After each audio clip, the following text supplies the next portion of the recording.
What's interesting about this is that there are a lot of people who can do that performance. They can actually execute that code, and they can't read or write it. We all know people like this, people who are musical savants or brilliant at performance, but not at the encoding and decoding part. So it's an interesting question. So let me give you my provisional notion of what illiteracy is. It's the ability to read and write in a symbol system which is operationally defined with some cultural group. Maybe it's musicians, maybe it's Arabic speakers, maybe it's APL readers and writers, that has an assumed body of knowledge that goes along with it.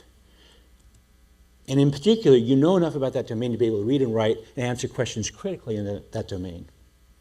So for example, if we took the old notion of literacy, I might ask you, in the 18th century, what did it mean to be literate? Well, if you were Thomas Jefferson, you would have in your pocket a penknife because you, as a literate person, would know how to make your own pens. That's why it's called a penknife. You would take the quill of the goose angrily and then cut it appropriately and then make your own ink. Do you know how to make ink? It requires gulls and all kinds of interesting process. So it's interesting to think about literacy as a shifting model. It's not what you think it was. So let me ask you this question. Was Socrates literate? Well, it's an interesting question. He actually didn't read or write. And the only reason we know about that is because Plato, his student, actually transcribed a lot of what he said. The other thing you know about these guys is they're important. How do you know that? A piece of your cultural literacy says anybody that we sculpt in white marble is an important Greek philosopher. You know that, right? And so when we think about what Socrates wrote, he, in Phaedrus, is famous for having written this, and I'll read a little bit of it for you. What you've discovered in the ability to read and write, in particular to write marks on paper or marks on papyrus or whatever, is an aid not to memory but to reminiscence, and you give your disciples not truth, but only the semblance of truth. They will be hearers of many things and will have learned nothing. They will appear to be omniscient and will generally know nothing. He then goes on to say that once facts are written down, they're tumbled about anywhere among those who may or may not understand them. Now, you probably know Walter Ong is famous in his books for writing about how writing, the act of writing, restructures consciousness. It restructures the way we think, restructures a lot of the world. Was Socrates literate? He's influential, but he's only passed down to us through that. Now, does this argument sound familiar to you? This is the critique of the internet, right? So we're not the only generation to have this sort of quibble with representation through a particular medium.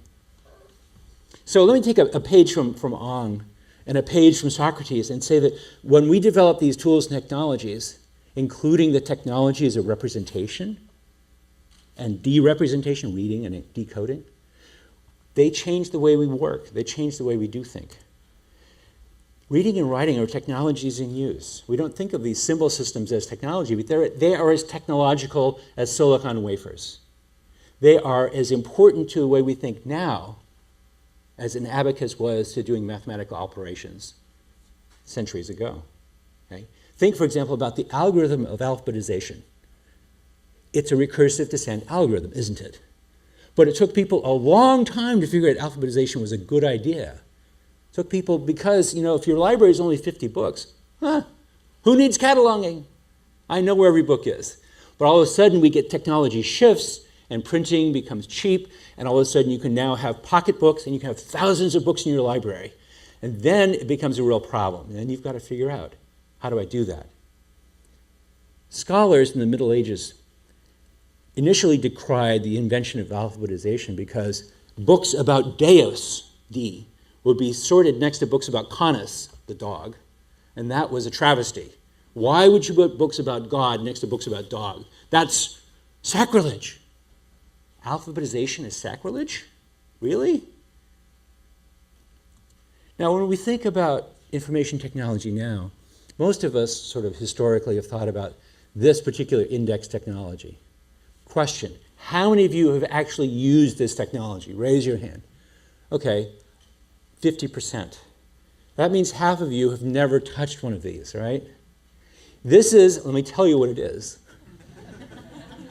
This is a classic bit of technology, beautifully constructed. It's made of oak and brass, and it is the index to this, right? Which is the collection of codices. And this is not the world that Google inhabits. It's probably not the day-to-day world that you inhabit. The question really is, what kind of stuff do we want to index? So from a user happiness perspective, I want to index and make possible things that you want to find out, right? So how do we do that? If you opened the card catalog, you would see something that looks like that. An actual card, which is a single entry in an index that has particular properties. Okay? Fascinating, because this is, from the perspective of today, a horrible technology. You can't reindex it without a huge amount of effort. If someone gives you an Excel spreadsheet, right, you want to sort by reverse alpha, no problem, do it. 20,000 rows, just do it. A couple seconds, max. You want to resort this? Good luck. Right? Thousands of graduate students, decades to do. Okay? Here's another technology. Now this is an even funkier technology. How many people have used the Reader's Guide to Periodical Literature? Right? Okay, that was 10% of you. This is a truly terrible technology. It is an incremental, periodically based update. So you'd have all the indices for a particular stretch of time, and then you'd get the new books in the mail when the mail came to the library. And then you go and incrementally have to go through each 6-month period. So when you did a query like for high technology industries, you would probably spend 30 minutes trying to do incremental 6-month by 6-month searches. This is terrible. And it puts me in mind of what life for us was like pre-Google. And my friends at shoebox.com have got it right.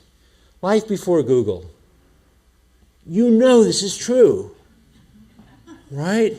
You'd be sitting on the sofa and wonder, who's that actress? And you would say, fine. Now, of course, you just pull out your phone or your tablet or whatever, and you do that search. It qualitatively changes our experience.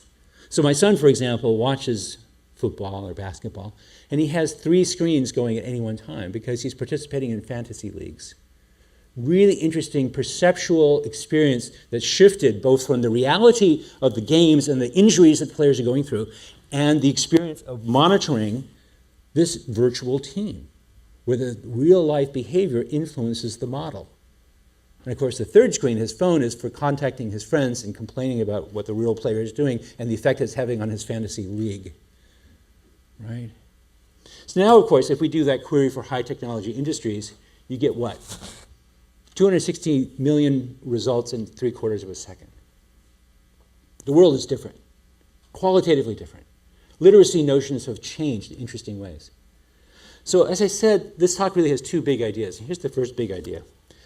I want you to think about informancy. So if you think about literacy and say numeracy, this is a formation of information as a stuff worthy of study in and of itself. Okay? It's basically what you know about information as a medium. You know what an index is. You know what operations are legal, how to interact and use that. And I want to illustrate this by showing you a short clip from a user study we did in our lab a couple years ago now. The question here is for this participant to find out something to do on Saturday night. So let me roll this videotape, and the pink dot you'll see is his eye moving around on the screen. It's interesting to listen to what he has to say. So, yeah, I want to try one last thing. Okay. Really big thing. Okay. I'll see what happens. I do activities for kids.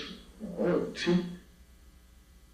They're not giving me a chance, man. They're always for kids.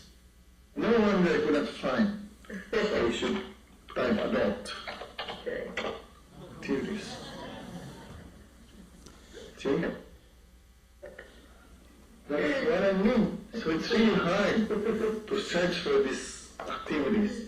I love this clip because you can hear Laura nervously laughing in the background. And the next query is, I'm not making this up, adult activities, San Francisco, Saturday night. which is why I cut the video here.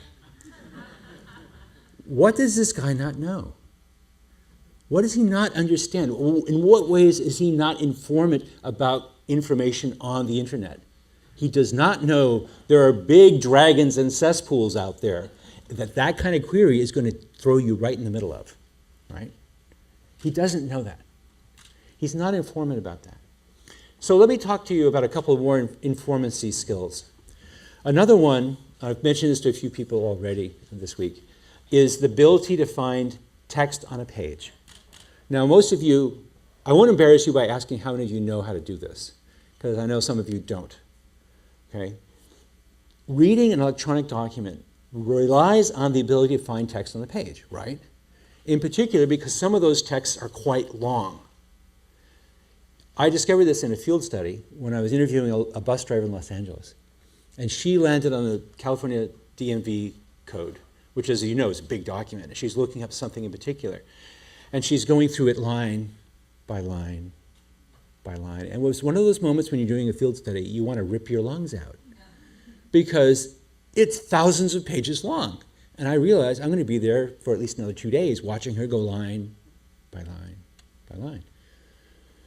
And so I thought that was interesting. And so I went home that evening and I told my wife, you know, I discovered somebody who doesn't know Control F. And my wife said, what's Control F? Really? So I've done a bunch of studies after this discovery. And for example, I've given this page, this is just a set of results, timed results from a 10K run. And I asked them a simple question. How long did Beth Assange take to run this race? She's in the list, it's actually there. What's fascinating about this is the graph. Basically, here's what happened. These people solve it very quickly. 10 seconds, it's kind of what you expect, right? And then there are people out here at 300 seconds, and it goes on, it keeps going. What are these people doing? They're going line by line by line through the text. And what's so interesting about this data is once you get out beyond 2 minutes, 2 minutes is forever, right? 2 minutes, quarter of the answers are wrong. This is a trivial problem. And yet, a quarter of people get it wrong. How is that possible? I thought that was really interesting. So I started doing these surveys, and I've done this survey of roughly 2,000 people now every year since I started this. So this is now about year 6 or 7 now. And every year I discovered the same thing. 90% of the US internet using population does not know how to find text on a page. I don't care if it's edit find from the menu or meta shift \F or Emacs or whatever. They don't know how to do it. They don't know how to find. Right? So what scares me even more is half of US English teachers, K-12 English teachers don't know this. As a side effect of that, they hand out assignments where they don't actually know what's in the assignment. We analyzed 50,000 Firefox users, and 93% have never, ever used the find command. So I know for people in this room, this is an unbelievable result. It's just, how can these people function? They function differently than you and I do. They really do. They go line by line. You get the idea. Right? Now, part of being informant is knowing about the stuff that's out there, like the guy looking for adult activity in San Francisco on Saturday night. What kind of stuff is out there? What's the space of genres? What's the media kinds? What kinds of things can we search over? So I started making a list, and when I got to 5 or 6 pages like this, I stopped, and I said, I just want to show you one. So we know about things like home pages and fact files and do-it-yourself guides and so on, but I want to focus in on this one, the spoof site. Question. You do know what a spoof site is, right? Okay. Here's my favorite. The Pacific Northwest Tree Octopus site. Beautiful site. Fantastic site. Let me tell you before you get too involved, it's fake. There is no such animal, right? That doesn't stop thousands of 6th graders from writing alerted reports about the tree octopus. They don't know it. And the irony, of course, is this site was developed by a teacher to teach website credibility assessment. I would argue he's failed in a deep way. So there's things about knowing, for example, that spoof sites exist, and I will mention to you my other favorite site, the dihydrogen monoxide toxicity site. For those of you who didn't take basic chemistry in high school, dihydrogen monoxide, dihydrogen, 2 hydrogens, 1 oxygen. The thing about that site is it's actually true. You know, water is toxic in large quantities, especially when inhaled, right? And so city councils have actually passed resolutions prohibiting the importation or sale of dihydrogen monoxide in their city. This should scare you, right? Because these people are not informant, right? And there's so many interesting aspects to being an informant citizen, an informant consumer of this kind of stuff. For example, you have to know the language. You have to know the media types, the genre types. You have to know what these languages are. So I assume you know what emoticons are. You can read these emoticons, right? I assume you know what these acronyms stand for. And you know these key concepts like what metadata is and so on. But I want to highlight this emoticon thing because not everybody reads emoticons. I found this on a well-known QA site recently where the questioner asks, is it true that Rosa Parks would have moved to the back of the bus but she was listening to her iPod? The best answer, yeah, it's true.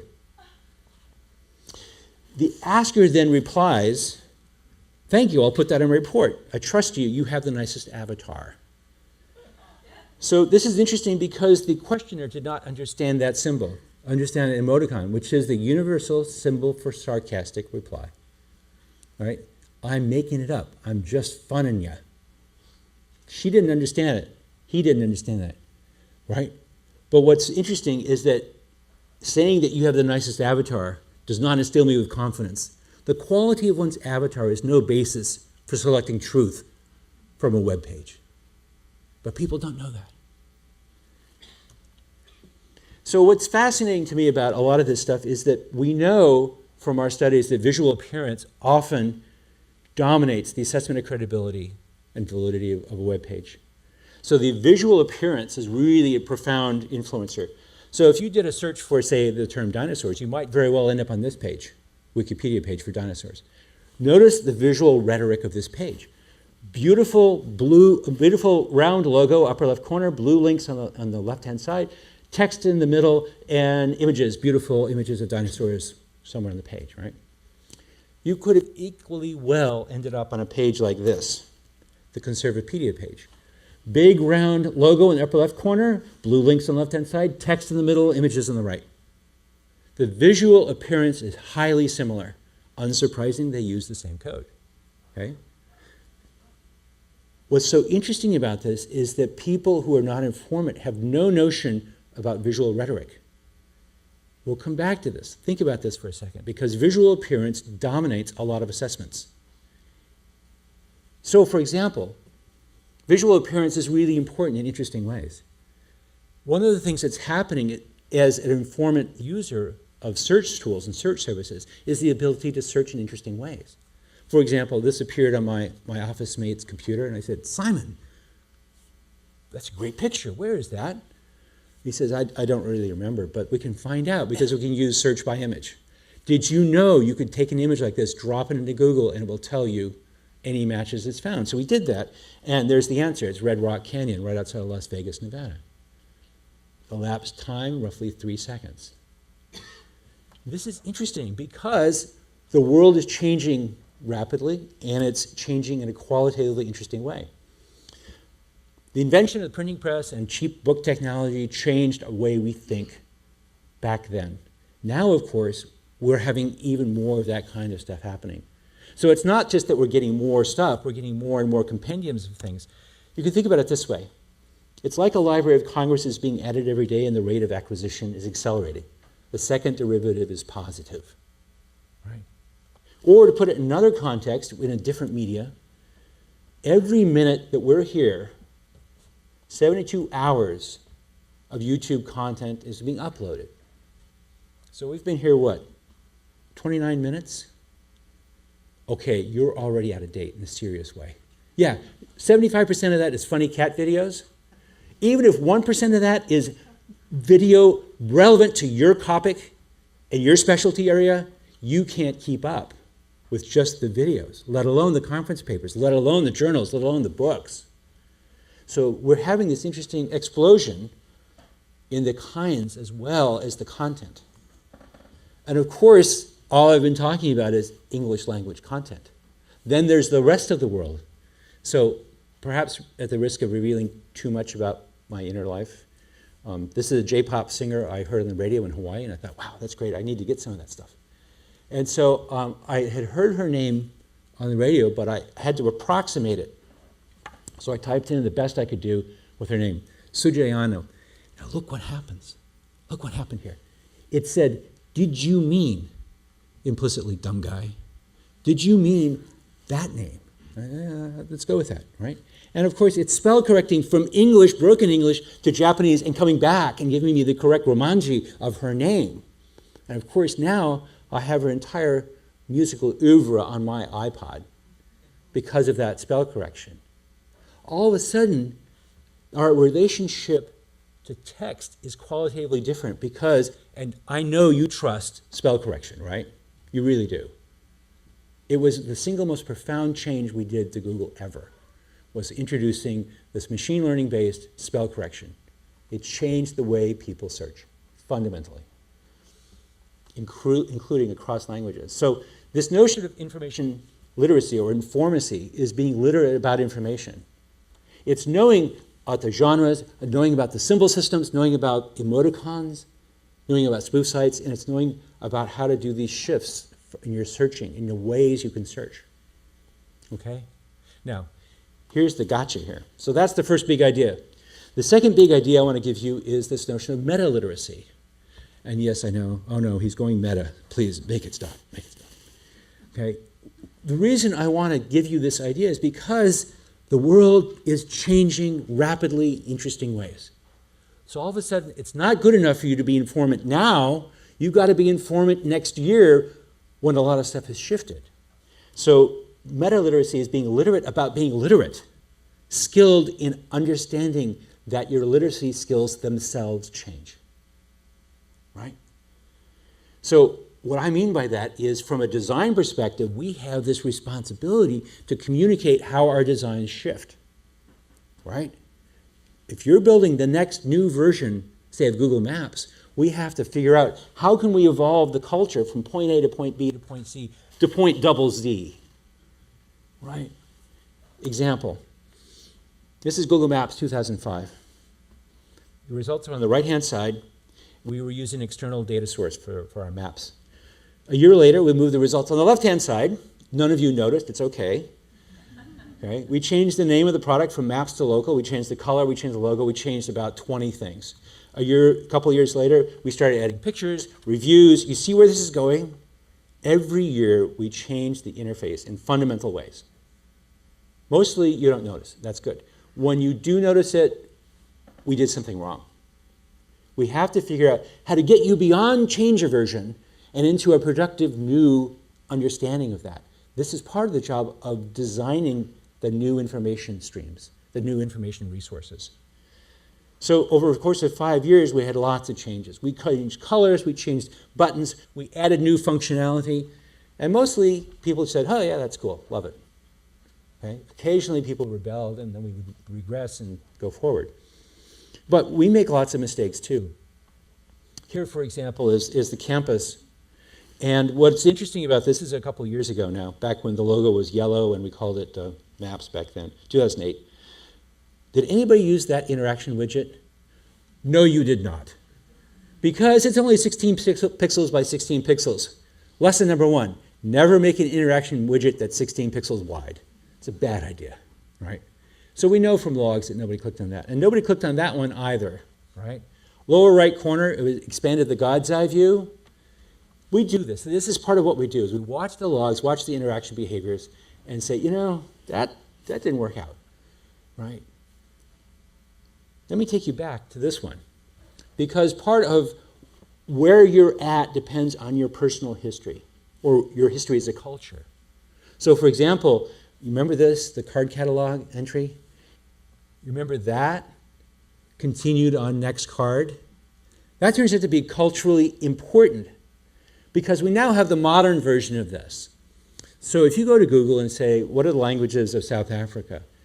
you might see that there are 6 South African languages there, starting with Afrikaans and Zulu and so on. And you might be forgiven for thinking there are 6 South African languages, unless you know that that downward gray arrow means continued on next card. So if you click on the chevron, it will actually open up and show you that there are 11 languages in South Africa. Okay? I can tell you the whole backstory about why we didn't open it up completely. I'll tell you that later, right? But you have to understand that there are these analogs to what you knew before, and you have to recognize them in the new world.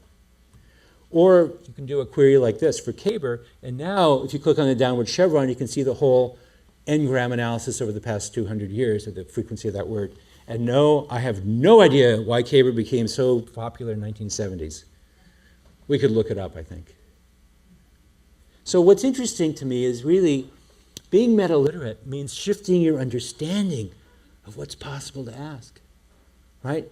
In 1998, you would be typing 2.4 words on average. In 2015, 2.5 words. Good job. We're not getting a lot more expressive all of a sudden. We're now living in a world where the qualities of the things you can search for are very different.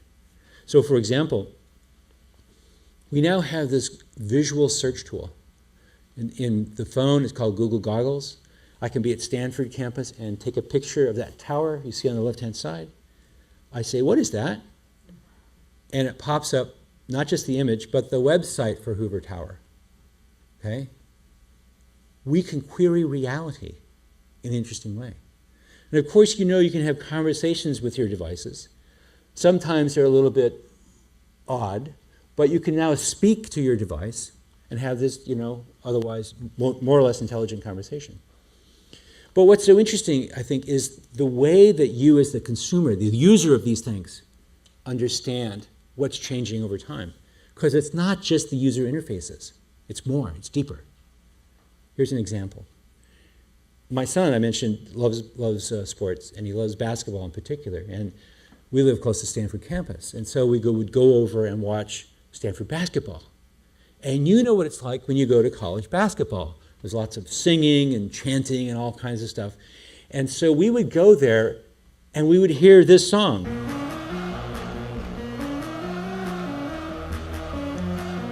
Do you know this song? You can perform it, but you probably don't know the name, right? How would you figure this out? Good idea, it won't work. It won't work because Shazam responds only to the pure digitally copyrighted signature of the sound. It doesn't respond if you hold the phone up and there are 1,000 slightly drunk screaming fans shouting, oh, right? It doesn't work, trust me. I tried it. And none of the other technologies work either because it's this, human quality. That we recognize the song, but we're much better at that kind of stuff than the computers are. And my son says, Dad, I want that on my iPod. How do I get it? I work at Google.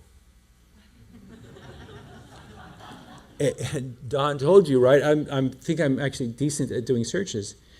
And I'm thinking, okay, Shazam's not going to work. SoundHound's not going to work. Lyric search. I'll do lyric. No, I can't do lyric search. What are the lyrics? Oh. There are no other lyrics. And I said to my son, give up.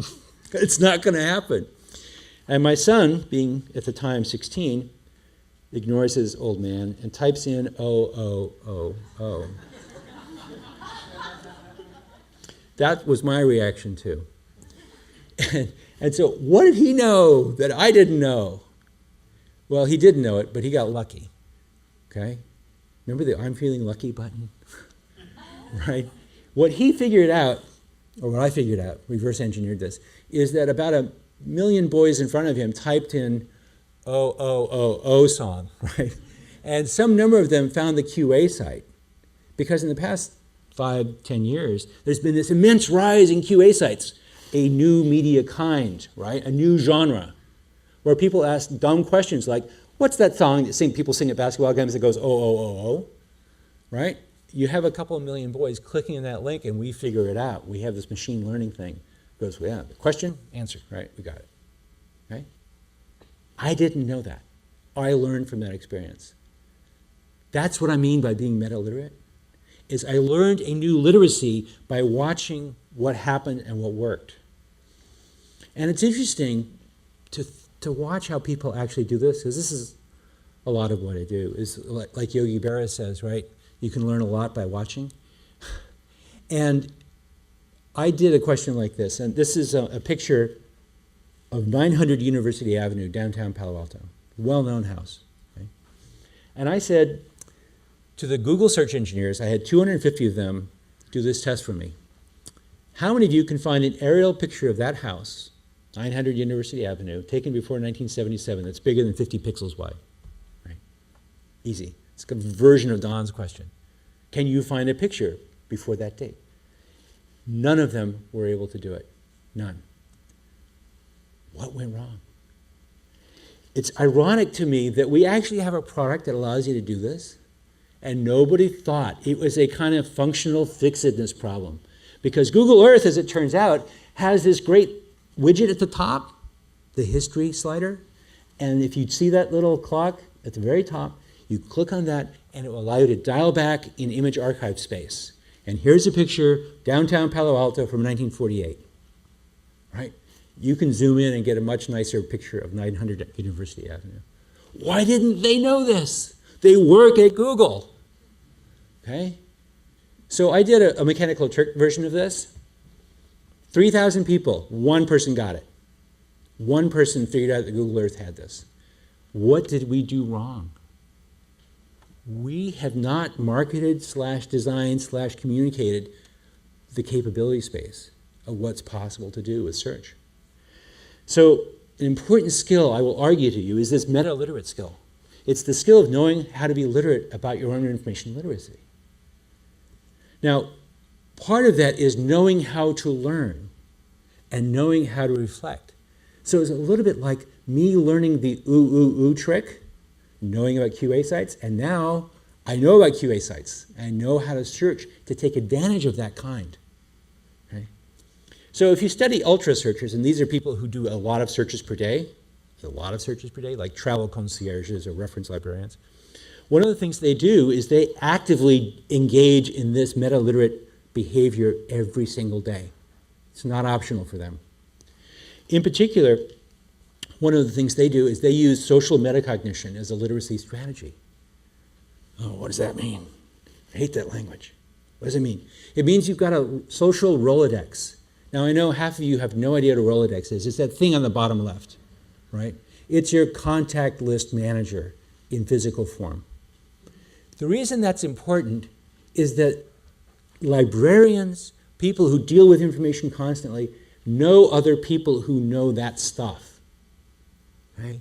I don't know anything about nematodes as a pest in the Central Valley, but I know someone who does. And this was driven home to me when I was in Japan. I was at the Grand Hyatt in Roppongi Hills. And there's this really interesting sculpture. You can see it circled there, and it kind of looks like this. And I think of myself as a good searcher, so I thought I should be able to figure out the artist. Who is the artist for this thing? So I did all the obvious things. Took the picture, searched by image, all the queries, and in 2 hours in my room, I was striking out. And then it occurred to me. Took the elevator downstairs, asked the concierge. She said, here's his card. What did I miss? Right? Social metacognition. I know someone else knows that. It's a distributed in the world knowledge. Right? So what do you need to know to be literate about the information world, about these kinds of things we're doing? How much do you need to know? So my original question is, what does it mean to be literate now? It needs, for example, knowing what your tools are. Anybody know what those are? Just out of curiosity. Jim, I bet you know what they are. These are piston ring pliers. You use them, right, to extract the piston ring off of this device, right? I found out by doing a Google image search. I had no idea what that was, right? So there are things you can do, like search for tables of data. You can search by image. You can do geographic searches. You can do HTML table extraction. I can go on and on, right? There's all this stuff. We have to understand the opportunity space. We as users, we as informant, meta-literate citizens. because there's all kinds of interesting access, all kinds of interesting opportunities. So this is a totally non-intersecting list of different content types with the previous list, right? So what's interesting about this, though, is knowing that, for example, if you're teaching about Notre Dame, or more importantly, you're teaching fundamentals of medieval architecture, you want to say, kid, let me show you what a flying buttress is. So here's a little video clip of me showing someone what a flying buttress is. Now watch the way I do it. First query is for 3D warehouse. I happen to know there's a compendium of three-dimensional objects in SketchUp format that I can download, and I can download all of Notre Dame to my laptop. You're seeing me downloading it here. I've not edited this video, aside from blow up like that. Download the model, 2 megabytes, and then, kid, we can go look at a flying buttress. We can fly to the flying buttress and check it out. If you don't know this, you're living in a different world. You're living in a world where you're not informant about the possibilities. Now, going along with that are the other capabilities you have to have. For example, is this real or Photoshop? Any guesses? Real? Raise your hands. Real? Okay, Photoshop, other people? Okay, usually I get more Photoshop people than you real. You're far too intelligent. Oh, Scripps, right down the hall. That's right. Anyway, it's a real fish. It's called a blobfish. But what's interesting about this particular thing is that I describe this fish to a lot of people in my classes, particularly classes for teachers about information literacy. And they mostly respond, no, it's fake. It's Hanna-Barbera. It's a cartoon of a fish. And what I try to get them to do is just do one search. Just do one extra search. And all of a sudden, your world changes. How about this picture? Remember this? The Northeast power blackout of 2003? Is this real or is this fake? How would you know? It's fake. I will tell you. I mean, it's indicating that all of New York basically went offline during the failure, which is true. It did. Actually, it did happen in 2003. But the image is fake because there are no clouds, right? Yes, I know it's the night, but there should be clouds somewhere, right? For example, we can see Seattle. You can never see Seattle. See what I'm saying, right? All of a sudden now it's part of your job as a reader, as a consumer, to understand things like what's fake and what's real. You remember this image? This was when Superstorm Sandy hit New Jersey, and New Jersey was underwater, or parts of it were, and there were claims of sharks swimming in the streets. And Alexis Madrigal of the Atlantic Monthly published a very nice article the next day saying it was faked. Wasn't hard to find out, because the guy who posted it, if you look at his Facebook page, his special skill, his special superpower, faking images. He puts that on his page. And of course, the overlay I'm showing you here, that's an image of a shark from this guy's homepage. Didn't take a lot of work to figure that one out. Sometimes it is harder. But this is an important thing. Ernest Hemingway got it right. A quality of being an informant user is that every person has to have a built-in crap detector. And if you don't have that, you're in trouble. You're in a world of hurt, because there are a bunch of spoof sites out there that are just waiting to drag you down into the muck. So being literate now, I think, means understanding the space of possibilities, the tools, the properties of those media, and the ways in which they can be subverted. Right? I'm not even going to talk about vaccination or global warming or any of those topics. But you can see where those become relevant and interesting topics to think about in this context. So remember these pages, the Wikipedia pages for dinosaur? So here's the Wikipedia page, and there's the Conservationpedia page. Now, let me ask you this. How many of you have ever looked at a Wikipedia talk page? Anybody? You know what I'm talking about? The talk page is the page that you go to read the discussion about how that article came to be. It's like looking in on all the discussions when people were writing the Encyclopedia Britannica. You were in the room while they're talking, while learned white men are talking and typing what the answer is. Okay, so here is the conversation, the talk page for the dinosaur page. So I just opened it up. You can see I've highlighted and read a few things. Quote, it makes more sense if you look at a cladogram, or in normal parlance, birds have evolved from dinosaurs, or 65 million, you get the idea? You can see on its shirt sleeve the stance, the scientific and political stance that's being taken by the authors of this page. Now, let's do the same thing for Conservationpedia, okay? Now, here, underline, dinosaurs were created on day 6, or what was the sequence of events on day 6, or they were created as fish, birds, mammals, not as eggs and embryos, and so on.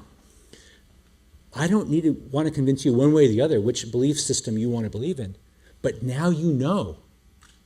Now you can see what's going into the making of that particular sausage. Now you have a way, and most people don't have any clue that that's visible. It's like the rationale for the design of the artifact is exposed to you. It's one click away. It's at the top of the page. So I think what's happening is the culture is evolving in a really interesting way. So what we're seeing here is a shift from just looking stuff up to shifting where you can actually get the original data and do some analysis of it yourself. So on my blog a couple of years ago, I asked this question. When it rains in Seattle, is it qualitatively different than it rains in Palo Alto? Don't give me a BS answer, right? I want to see the data. So of course, now we live in a different world. We can actually find rainfall data very easily. You can download that data, you can do stuff with it, you can visualize it, and you can create a chart like this. This took me about 3 minutes to do. And the red line is Palo Alto and the blue line is Seattle. It doesn't rain hard in Seattle, but when it rains for 8 hours at a stretch. Right? The point here is that now we live in this world where you can construct and deal with data directly. We can take multiple competing hypotheses and do things like look at them in visual terms. We can pour them into fusion tables. The Guardian newspaper in London did this with WikiLeaks. Remember WikiLeaks? They took that data, ran through a filter, poured it in fusion tables, and there's every attack in the WikiLeaks releases, visualized by who died, what kind of attack it was, and where it was. That's an informative piece of reportage. One thing we also have to realize is it's not just that we're developing new tools and new kinds of genres, but the data itself changes in interesting ways. You know that Google Books is a scan of a lot of millions of books that we have. And what's fascinating to me is that the books corpus itself, that is the scans, are being datafied. Now what I mean by that is that you can take that original scan, that OCR, those pixels on the screen, and then reprocess them as your technology gets better and better and improve the quality of the content. For example, you know the long S form, right? The Declaration of Independence, it has those funny little S's that look like F's. Well, here's an example. God fave the Queen. If you went and looked in Google Books about 6 years ago and looked for the word fave, turns out it was really popular in the 17th century. I don't think so, but it was a confusion between this form, where you see down there it says best, it looks like beft. So this is a plot of, over time, the orange is the occurrence of the word best as of the 2009 parsing, and then the green is the word best as of 2012 parsing. Higher up, the more accurate. What you're seeing is the datafication, the reparsing of the original data to improve recognition quality.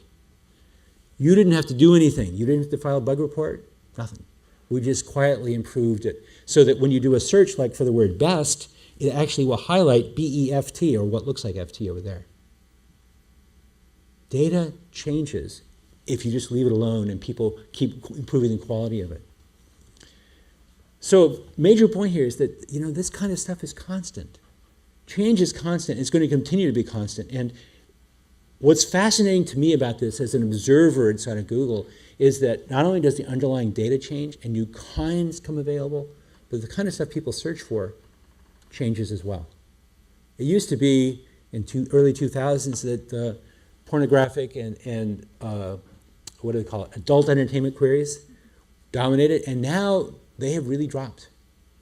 Business and personal interests are now dominant, right? Fascinating to me. So what's interesting is to me is that, you know, all this is now searchable in ways that you couldn't have imagined 10 years ago. You can find out things like whose image is on the Purple Heart? Who was the key grip on Apocalypse Now? I mean, these are bar questions that you pull out your phone to answer that you wouldn't have even framed 10 years ago. So now we have the ability to answer questions that seem crazy hard. So here's a photograph, and the question is, what was the phone number of the office from which this image is taken? I bet most of you would say, I'm not going to go there. I can't do that, right? Well, here's the short version of the path, right? You look up there at the very top of that building. It says ampersand TP, okay? Oddly enough, if you search for TP office building, you don't get all the toilet paper manufacturers in the world. You get Telekomunikacja Polska in downtown Warsaw. You then could do an image search if you want to for that, and you would see actually the logo right there, right? Remarkable. So now we can easily extract from that information the street address of that building. But that wasn't the question. The question was, where's the photographer standing? Right? So now you can use Google Earth in another way. Turn on 3D buildings, fly to Warsaw, fly to that street address, and line up the image with the real picture on the left and the fake 3D reconstruction on the right. You are flying to the same point in XYZ space, or lat long altitude space, right? And now you do that database operation you never learned in class, which is to turn around and look. You take your viewpoint, you pivot it 180 degrees, and look at the building behind you. Now, to figure out exactly which building you're in, if you look carefully at the photograph, you realize that's actually a logo. You reflect it. Ah, it's the Google logo. You look up Google in that building or that street address. There's the phone number. Okay? That's pretty remarkable. That was inconceivable 15 years ago. And now it's kind of, it's like a trivia test. Okay? So the space of possibility is growing. We're looking at things like being able to search for symptoms by taking photographs of the rash on your arm, right? Or a photograph of the cut that your son's got. Do I need to go to the emergency room? Yes, no. We don't ship that yet, but you can see where this is all going. We do have a product where you're able to take your phone and hold it up to an image like that, and it will give you that image instead in real time. Works for most languages. It's basically taking the image, running it through Google Translate, and it works really well for short sentences like that. Okay? Doesn't do poetry well, but menus, it's a killer app. Notice that it even tries to match the fonts. So it's a pretty interesting design point. We can now create things like this. We are as information gods and goddesses. We can build this stuff. So what does it mean to be literate, right? I mean, it's not just enough to have a localized symbol system. For example, most Americans speak exactly one language, and that's sort of no longer really sufficient to be a global citizen. We need to understand what the tools can do for us, what kinds of possibilities we have. And so to be literate is to be able to read, write, and answer these questions in this domain. And metaliteracy is the ability to see what's happening in the information landscape. New tools are coming out. And they don't make you weak and passive, they give you new powers. So the Desiderata I want to give to you today, right, is that this is action for you to take. We as designers need to understand the information space of what's out there, what new genre types come around. 2 years ago, there were no such thing as vines. Now all of a sudden, we have to index them. We have to index Twitter streams. We have to index, you name it. Tomorrow there will be a new media kind. Maybe you will invent it. How do we deal with that? How do we allow you to search for that? We need to emphasize these informant and meta-literate skills in our students and in ourselves. You need to become a meta-literate person. The moment you stop learning about what's possible to do and how to grow your own literacy in information search, information handling, you stagnate very, very quickly. The person who can do that reverse image search to figure out the street address, that reporter gets the job. So what I find so fascinating about this is that basically we're in the position where we need to learn how to design these things so that we can support their evolution.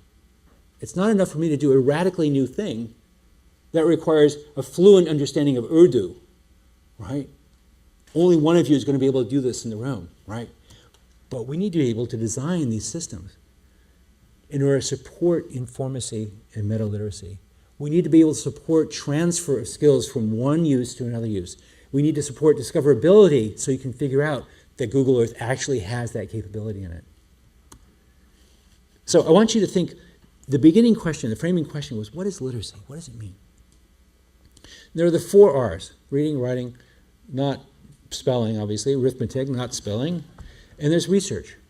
So that's the 4th R. That's kind of the embodiment of informancy and metaliteracy. So there's a lot that one can do. And so what I've been doing is doing a MOOC. I've done a MOOC where we've had, I think it's 600,000 people go through it at this point. So there's a need for this. There's a perceived need. And you can take this MOOC and you can become a better searcher and so on. But more importantly, you need to become aware. You need to be that reflective practitioner of information so that you're aware of these changes in the information ecology. You might subscribe to blogs or newsletters or something, or you could do something like play a serious game. And so I built a serious game.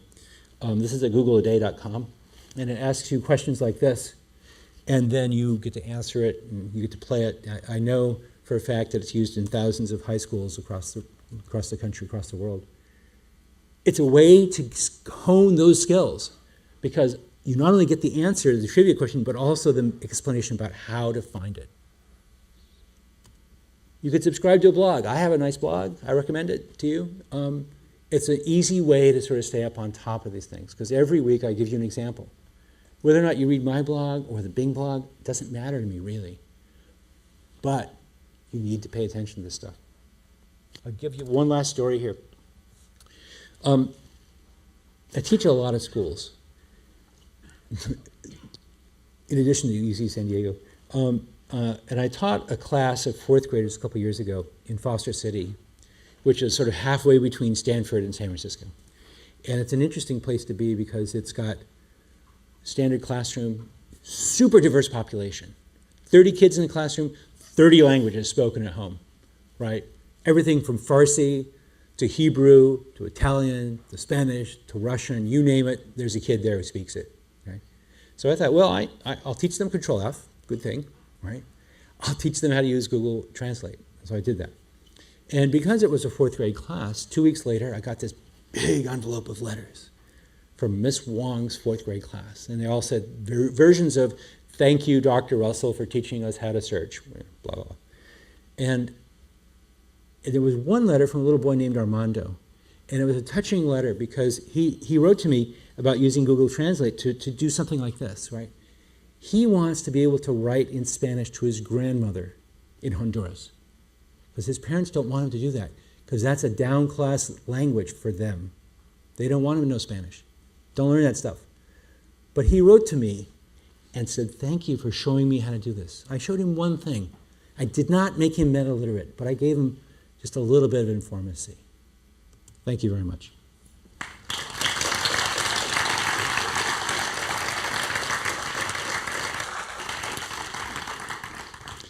That was exactly 59 minutes. Right. So we have time for questions? For those of you who have to leave, well, you're permitted to. But Dan will stay around for the next half hour answering questions. Right.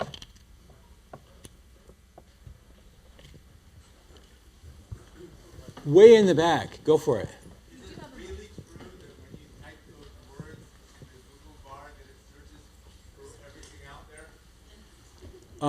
I'll repeat the question. Is it true when you type in Google search, it searches through everything out there? Define everything.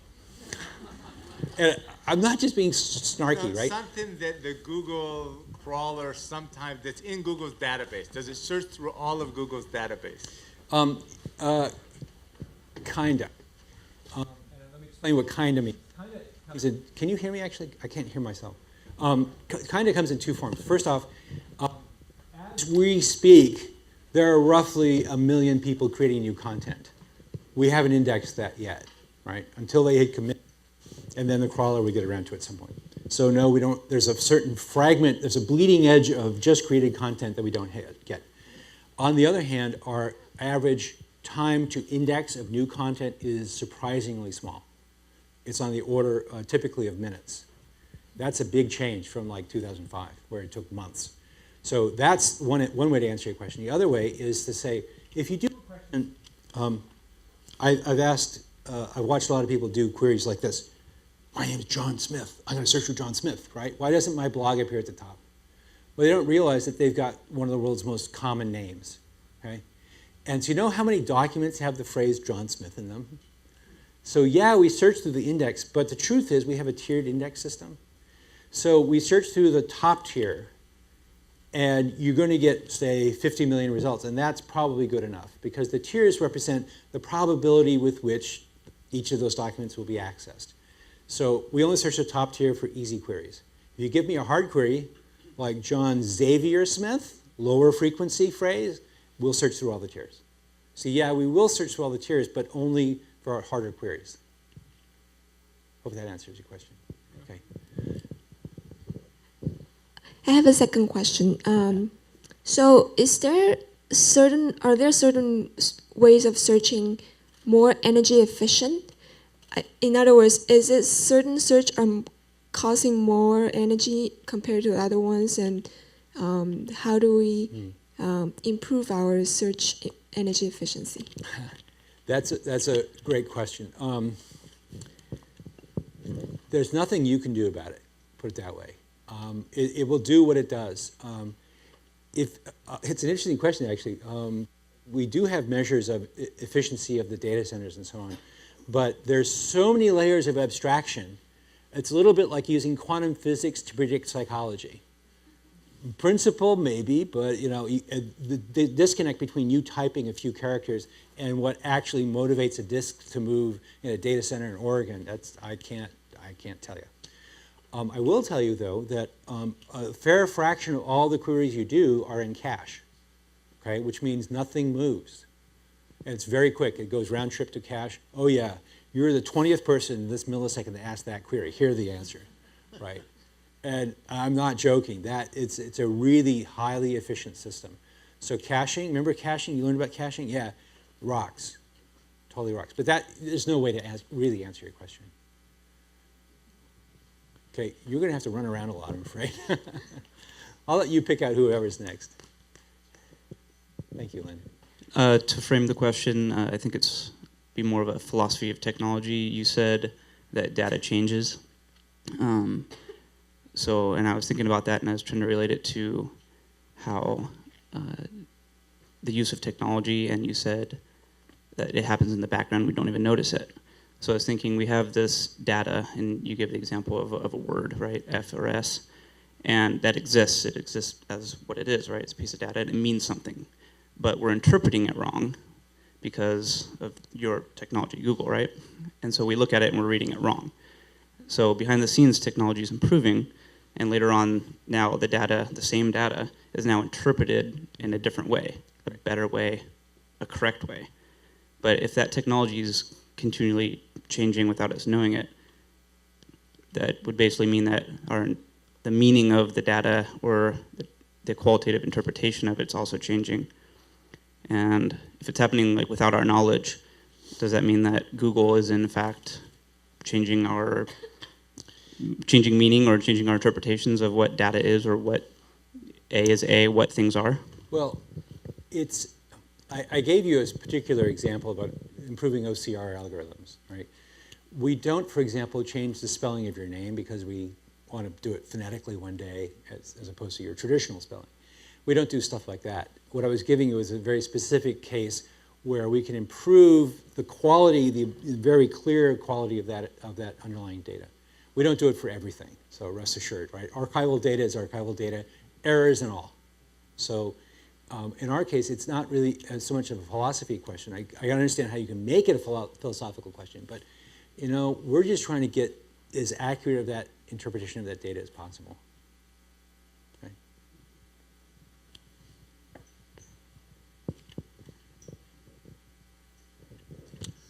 Hi. So first of all, I really enjoyed your talk, and I'm all for the things that Google is doing, and they're doing some amazing stuff. But there are at the same time some downsides to all of this as well, right? For example, if you think about so let's say what you mentioned about a Google a day, right? So you can search for something and maybe a kid will learn something new. But at the same time, there's a downside that there is some erosion in the learning process. For example, let's say if a kid wanted to learn something about a dinosaur, like how long they've been around. So 10 years back, maybe 15 years back, you'd have to go through an entire book, read through all the articles about it, and then actually get to the point where you learn, not just sort of find what the answer is. But today you can just go, Google for a question that says, how old are dinosaurs? And I mean, 2 years back, you'd have to read through the Wikipedia article, but now Google even searches for that and directly gives you, because now there's a knowledge engine, right?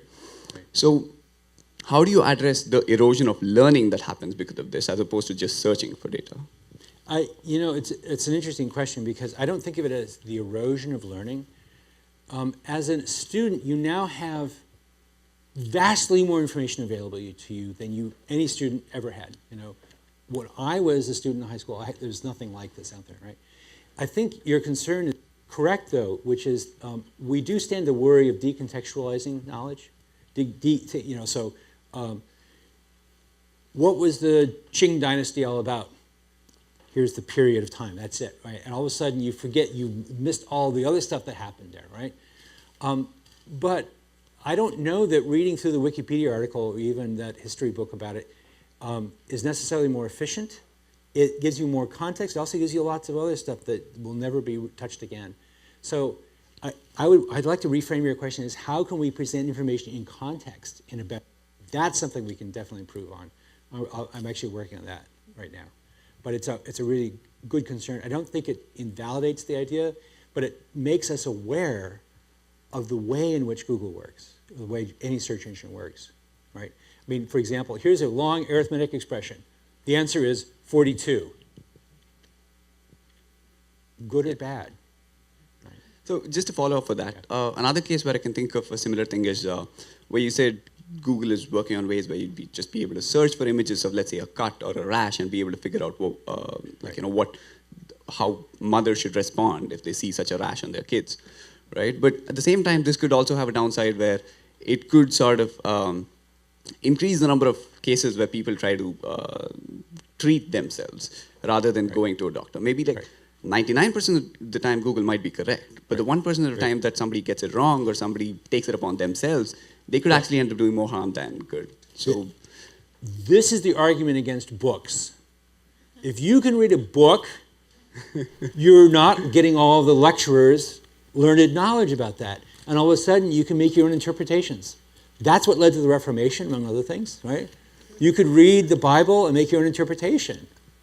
Oh my God, that's a terrible idea, right? And so you're kind of right, but I think that's part of the responsibility of discovering, using this new technology, is knowing how to use it.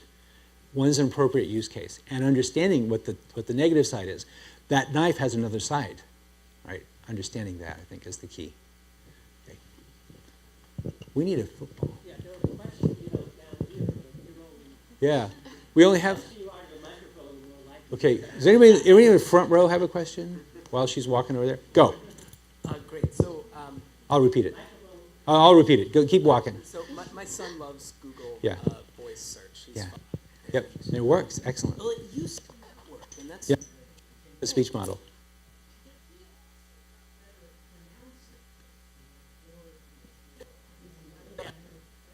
Yeah. I know. I'll summarize. So he'll sometimes think about search the wrong way. So he'll say, "Show me a picture of a Zeppelin." It's like, okay, great. So he sees a picture of a Zeppelin. Then show me a picture of a Zeppelin with bad guys on it. And there's this conception of what search is able to do.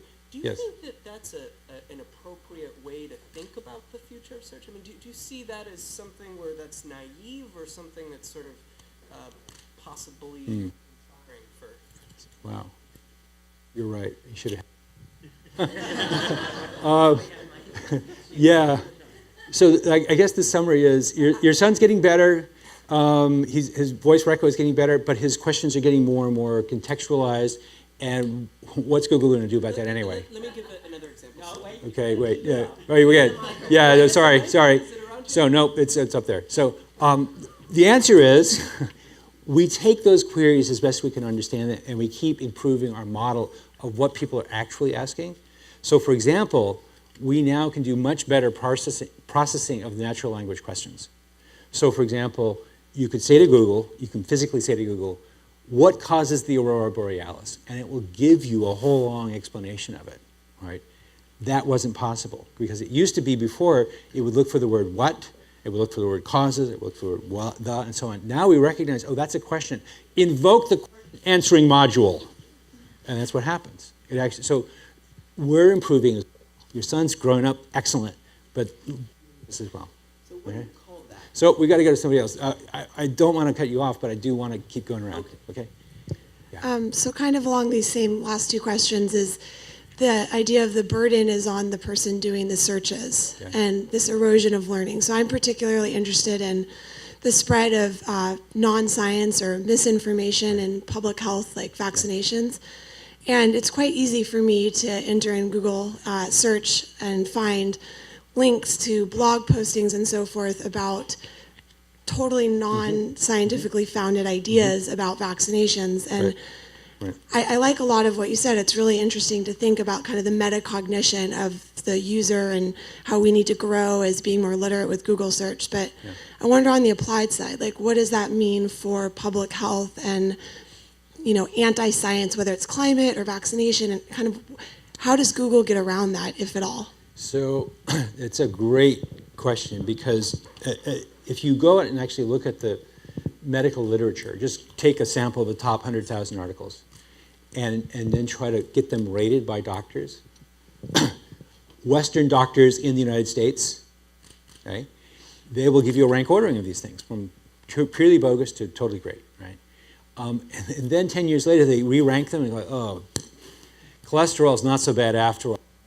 So we live in an interesting problem space where that kind of knowledge is flux, right? It's changing itself.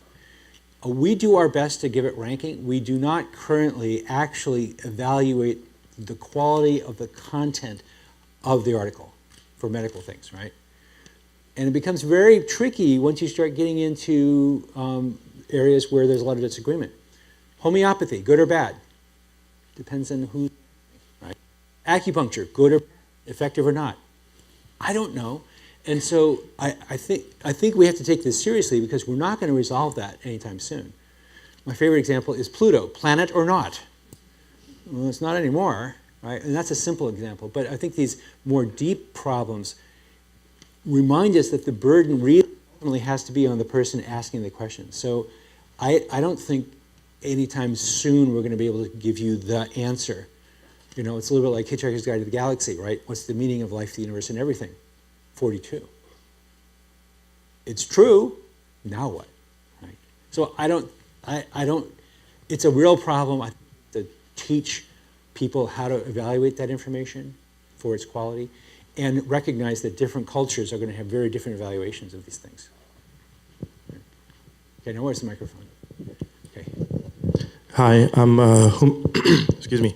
I'm Human Anvar. I was a little late. I was struggling with the parking, so maybe Google can help me with that. But you might have covered this already. But I looked up your work, and you have a lot of publications. How does all this work and knowledge that you're doing get reduced into a 0.5 second response in a tiny search box with a button?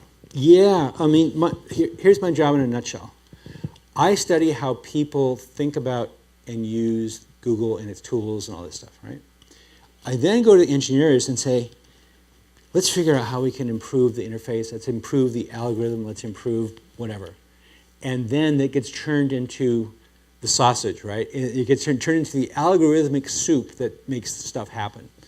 So it might be something like our current interpretation of synonyms for a particular brand of, a particular type of noun is not working so well. How can we change the synonymy system?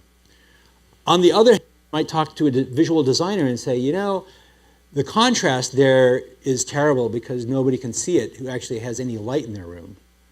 Because young designers in particular love to put gray font on a black background at 2 points. Stop that. You know, it's just a bad idea. So it's a little bit everything from basic usability up through conceptual modeling, up through natural language processing. So I'm the transducer from observation to engineering. That's my job in a nutshell. So do you produce requirements, or do they read your knowledge documents? Yeah, we don't actually do a kind of a requirements-based engineering. We have a somewhat different model. But yeah, I may come to you, the engineer, and say, you know, nobody understands how advanced search works. Let's redesign it together. And we would work to redesign that. So for example, advanced search used to be a giant page like this. And after being in a few people's homes and watching them hit the back button immediately, I checked the logs. And it turned out 80% of everybody who went to the advanced search page left it in under 5 seconds. This is a problem, right? So we redesigned that search page, and we changed it from 80% bounce rate to a 40% bounce rate, and that's actually a really great improvement. It was just some HTML hacking. That's all it was. All we did was move stuff around and align things differently, put a twisty. That was it. Very simple, superficial redo of the UI, and changed the performance a lot. So it varies everywhere from, you know, the best change I ever made was 4 bytes, and it increased the efficiency of searches by a lot, it turns out, by changing color. You know, color matters. Okay, where's the microphone now? Over there. Guys in front, got to make yourself known if you want to ask. You never answered the other half of my questions. I didn't hear the other half of your question, but we'll come back. I've got the mic. Hold on. You got to arm wrestle with him. So, I mean, I totally agree that the, you know, caveat emptor, that the searcher has to be capable of evaluating information, but we, you know, place a ton of trust in you guys too, in Google, in terms of how they present information and which things they present first, and probably, like, how many people go past the first page of results? Almost nobody. Almost nobody, right? Yeah. So, I mean, can you reassure us that this is something that is important? Let me point out, you used to put a lot of trust in librarians, right? I mean, one of the things about Google, being at Google, is realizing that the library, even the biggest university library, is heavily, heavily curated, right? Do you trust the librarians to choose the best books? In some sense, there's always a trust relationship between your information provider and you, the consumer. You trust Encyclopedia Britannica, you trust Google, you trust your librarian, you trust whatever. I mean, I agree. I guess the difference is the librarian can kind of understand where you're coming from. So I guess what I'm arguing is maybe for more transparency in terms of understanding the algorithm and tuning them. I'm going to... Like to my own desires. Well, trust me, if I showed you, if I gave you the code, it would be meaningless to you, right? It's a little bit... I don't even know how... So let me give you the code for an aircraft carrier. Do you believe it? Probably not. And so I don't know, honestly, I don't know how to make it transparent. I can tell you we have more content that we can select among than any library ever, by orders of magnitude. And so if you just keep searching, you now have access to more information from more diverse perspectives, reflecting different interpretations than ever before. And it's up to you to make evaluation of that. I agree with you. Only very few people get past page 1, but you're totally free. Keep clicking, keep clicking, keep clicking. Change your query. And I think that's the best way to actually achieve your goal. Okay. Other questions? Okay, you want to do part 2? Give him the microphone first. Okay, so the point of my question was about the fact that my son was growing up as Google was growing up, right? Yes. And the literacy that he gains is on the user side. What do you call the equivalent changes on the computer side? Oh. Coding? I mean, we're constantly doing this, and it's a constant search for improvement in everything. And so I don't know that we have a model that's metaphorically the same as your son growing up. So, you know Brett Victor? No. Okay. Yeah. Yeah. Sure. Okay. I'm sorry. Okay.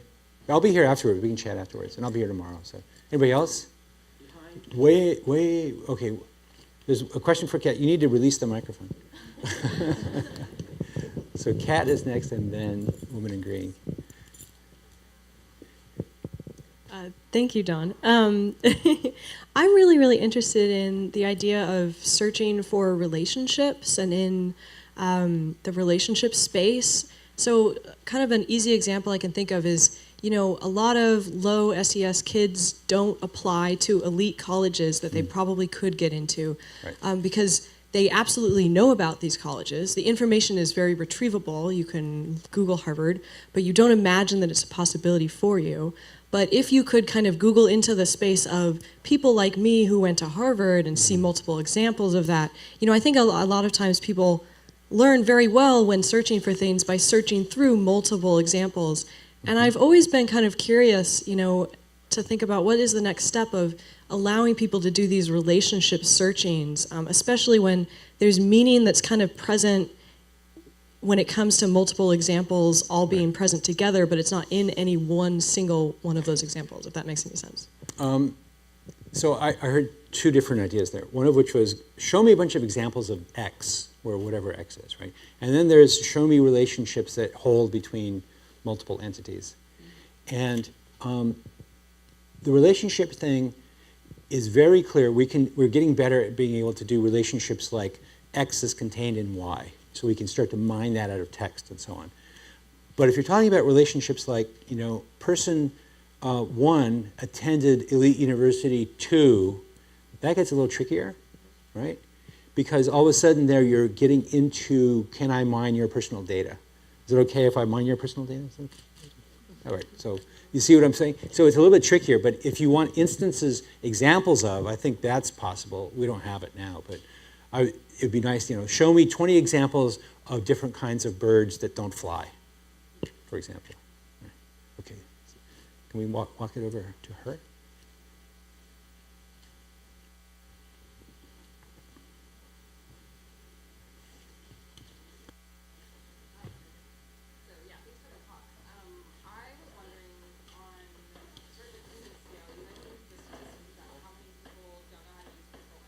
Right. Push the very bottom of the microphone. Just push it and hold it. Better? There. Yes, there we go. Okay, so you mentioned the statistics about people who don't know how to use Control F just to find, and how that statistic has seemed to remain pretty flat over the years that you guys have been looking at it. It's gone up by 1%. By 1%. Yay! We did it. Yeah. I was wondering if you think that that is something that will change as the generation that has grown up with the internet matures, if you think that statistic will drastically increase, and whether tools such as the, you know, did you mean with spell check, tools like that are sort of like revelatory in a way, if those will become more sophisticated so that the people who are using Google, who are you know, sort of struggling or have a certain pattern of searching for things, if that will, if you want to accommodate that, or if you just want to move forward to like the next technology. So that's a good point. To the extent that we can, I think it's part of our job to build those kinds of things in. So we've done various things to support Control F-like operations, and so I think we need to do that because teaching is personally, I'm a teacher. I think that's the best answer, but it's a very slow process. I mean, I've been doing the Control F story for years now, and I've only gotten 1%, really? So that's depressing, but I do not think that the digital native is the answer to this problem. They're not going to get us out of the non-knowledge problem. Because digital natives, as far as I can tell, is a complete myth. You know, kids are not particularly skilled. They have no particularly deep model of how the internet works or how computers work or anything. They're incredibly good at Minecraft, or incredibly good at Facebook, or incredibly good at Twitter or whatever. But, you know, servers and, you know, for example, when I take a photograph on my phone, take a photograph of you, digital natives cannot give you any better explanation about where that photograph is or what happens if I delete it. Right? If I delete it here now, does it delete it from the cloud too? If I put it in an album, does it make another copy? You see what I'm saying? They don't have very good qualitative predictions about behaviors. And so I don't think that that's the solution. So I think you're the solution. Yeah, do you think education will get better? That, everybody in my generation had Mavis Beacon teaches typing for K through 8, and is there now going to be like Control F, how to use Google Advanced Search? I'm an optimist, so I'm going to say yes, but it's an uphill battle at this point. Thank Are we you. out of time? Yeah. Great. So I'd like to thank Dan. Thank you, Don. Thank you.